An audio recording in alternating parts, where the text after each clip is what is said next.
ito ay rated SPG. Striktong patnubay at gabay ng magulang ang kailangan. Maaaring may masiselang tema, lengguwahe, karahasan, sexual, horror o droga na hindi angkop sa mga bata.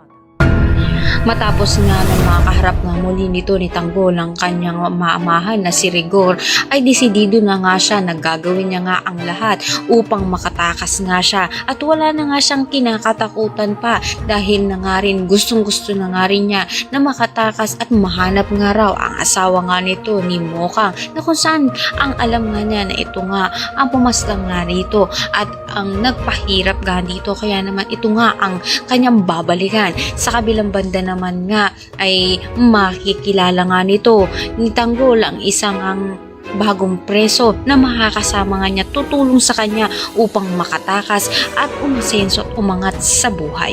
Kaya naman pakatutukan nga natin dito ang pigilhin ng pagtakas na nito ni Tanggol kasama nga isang bagong preso na ang mga nito ni Bubbles. Ang lahat ng yan natin, maraming salamat sa inyo.